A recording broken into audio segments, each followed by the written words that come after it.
Hello and welcome to another episode of the Brandon Ramsey College Basketball Show. Today we have a Chalk Talk episode. We're going to be breaking down Collin Chandler, who has had an outstanding start to this Kentucky basketball season. He has the highest offensive rating on Kentucky's team. He's shooting the ball at an outstanding level from three-point range.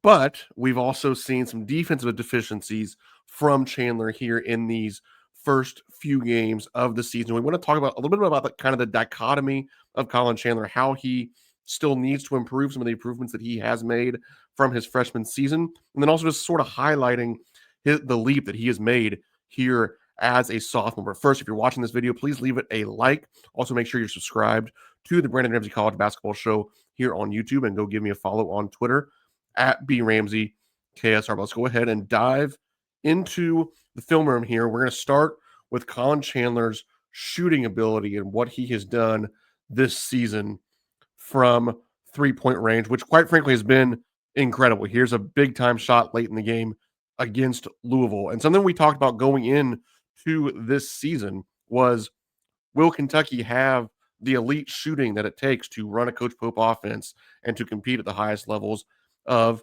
college basketball? And I thought, and I think, including me personally, a lot of the worry was these last couple of years, even predating Coach Pope, Kentucky had Kobe Brea last season. You had Antonio Reeves before that. You had Kellen Grady before that.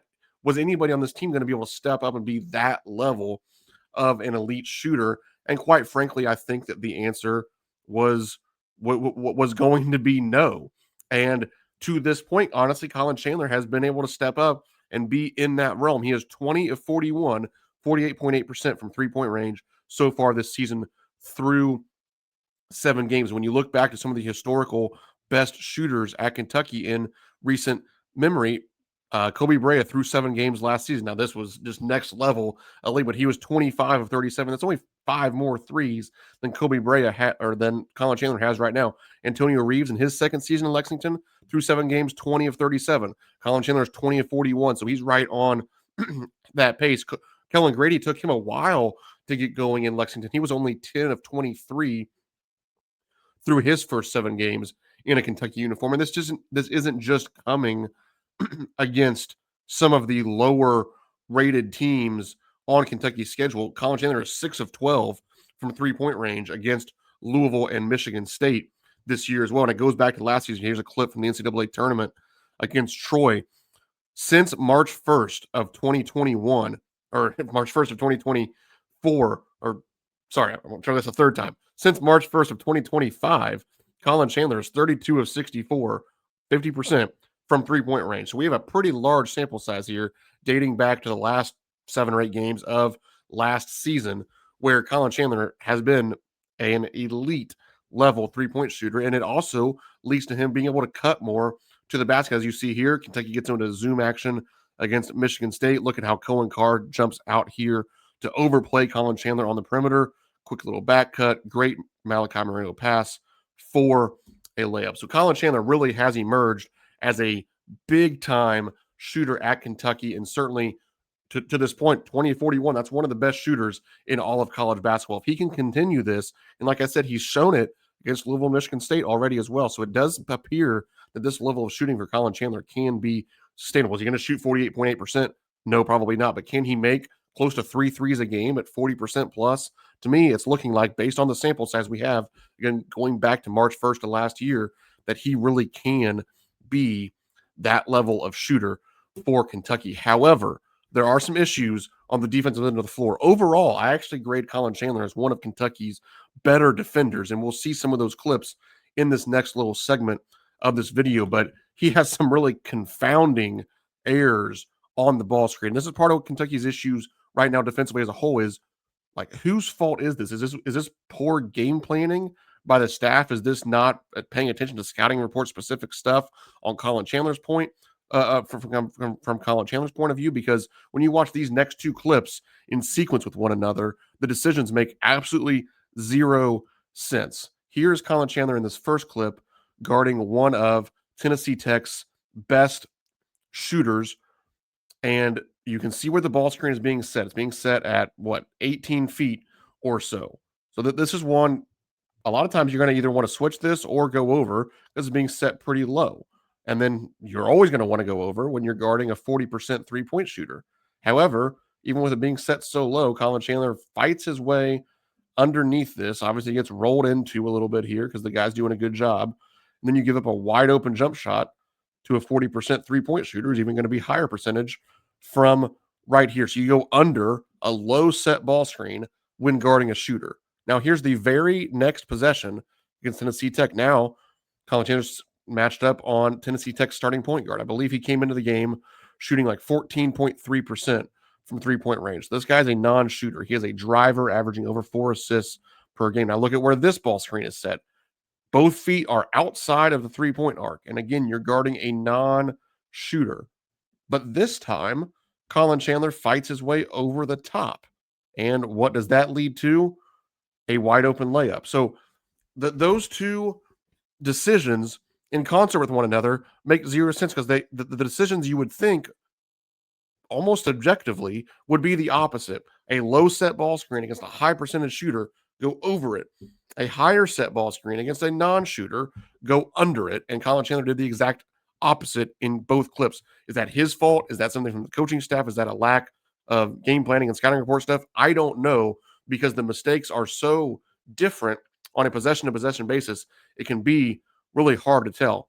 He also had issues, certainly at other times this year, and going back to last season, getting lost when guarding shooters as well. Here he is, one of the best shooters in the country, in Isaac McNeely, number 10 for Louisville. And Collin Chandler just way too much space. It's caught going underneath his handoff.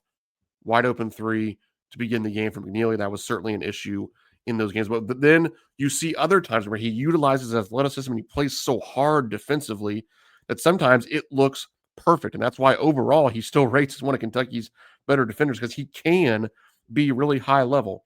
Look at the way that he just refuses to get screened here on this ball screen by Valparaiso. He just slides, he gets thin and slides right over top of that, gets his hips into the ball handler, and just rides right over the top of it. That is perfect execution. That's aggressive. It's a really good defense, especially when guarding a good shooter in Brody Whitaker here for Valparaiso. Going back to guarding Tennessee last year, he did a good job a lot of times chasing around Chaz Lanier. Those are clips that we've shown several times, even going back to guarding Louisville. We showed some clips of the way he guarded Chaz Lanier last season in their floppy action. But here he is on Jemai Meshack, more of a non-shooter, standing underneath the handoff, which makes sense here. Then championship chest right there, cuts him off, stays with him, cuts him off again. He's in the post. Championship chest, championship chest, championship chest. A little too much there on the fake, but still gets him to miss it here. Late clock. Probably could have been a shot clock violation. Probably could have been a travel. Gets him to miss. Uses chest. Stayed underneath on a driver. Cut off the baseline drive. Really good stuff there. Then here he is guarding Chaz Lanier on the perimeter. He stays with him here. As it comes around, he's going to chase him off of a little pin down as he lifts up, and watch. This clip is longer than I thought, but yeah, okay, here we go. Right there, like that is what we love seeing from Collin Chandler, is what makes him so good off the ball. And times how he gets so low and is committed to chasing this shooter over the top. And it matters because now he's on his hip. Lanier's at least a little bit sped up because he has to get the space here from Chandler. You can't contest it from behind and you get him to miss. Now compare that to earlier in the season, last year, guarding Dusty Stormer, a high-level shooter for Gonzaga. Why are you not as committed to chasing him around? I don't know. Is that Collin Chandler not being focused enough? Is that the staff telling him something differently? It's hard to tell, because this time he goes up through on Stormers, who can just settle behind now, flare it for a three. The decisions just don't make sense, because now we go back to guarding Caleb Grill on Missouri. Look at the way he fights over that screen, fights over the second one in the staggered. Now he's right there. Literally doesn't even let him shoot this one. Now moves his feet, cuts him off, contest. That is big time defense there from Collin Chandler. But I just need to see that more. Whether it's like I said, whether it's a game planning issue, a scouting issue, a concentration issue, the consistency just needs to be there on a game-to-game basis for Collin Chandler on the defensive end of the floor. Now, talking about him as a playmaker, we showed some of those clips earlier as a shooter, but this guy has 20 assists and only 5 turnovers so far this season for Kentucky through 7 games. There's a lot of talk about how he's better as a secondary playmaker as opposed to the one that brings the ball up the floor and kind of creates from a live dribble. There's some truth to that, but you're going to see in a couple of these clips, he's getting pretty darn good from a live dribble as well for 2 reasons. One, he plays with excellent pace, and 2, there's nobody on this team other than probably Jalen Lowe, who obviously isn't in the games right now, that uses his eyes to deceive the defense better than Collin Chandler. And we're going to see that in a few clips here. Comes off the stagger double, gets a catch, immediately turns in to a ball screen by Brandon Garrison. And quickly right here, as he has 2 defenders on him, a little bit, Collin Chandler, you can see his eyes. He's reading over here. He's going to see how much this defender tags on Brandon Garrison's role. If he's more aggressive and takes away Brandon Garrison, then Collin Chandler's probably going to skip it to Mo Diabate. If he stays home a little bit more, then obviously he can hit Brandon Garrison on the roll. He used his eyes looking at Mo Diabate to get this late movement here from the Valpo defender away from Garrison for a wide open dunk on the roll. This is one of my favorite possessions of Collin Chandler on the season. Really high level playmaking and processing off of the dribble. A high ball screen from Malachi Moreno. And he makes 2 excellent reads right here. Once again, as Moreno rolls to the basket, the first read is this tag defender right here. Obviously guarding Trent Noah, a high-level shooter. I honestly wish Trent was maybe one step closer. He's a little bit more in the scoring area, but obviously this guy's going to be more hesitant to tag off of Trent Noah. So Collin Chandler's reading this guy first.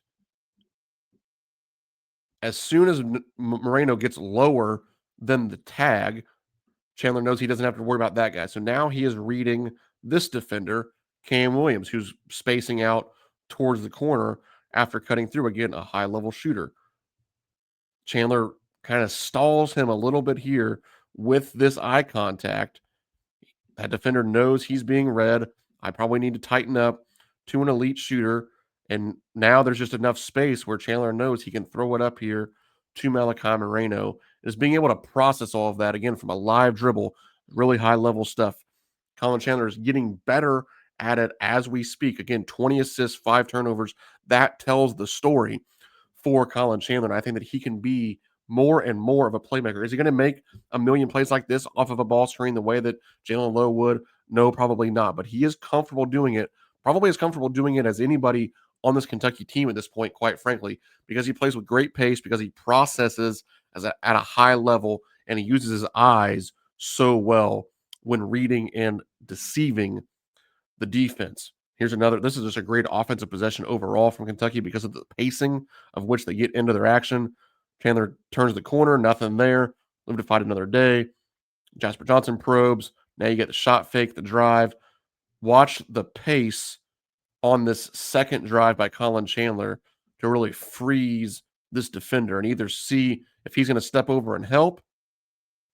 If he steps over and helps with 2 hands and 2 feet, now you have an easy pass to Cam Williams for a wide open 3. If he stays home, then he can get down the lane line here and lay it up. And he freezes that defender right there, that little hesitation, and lays it up.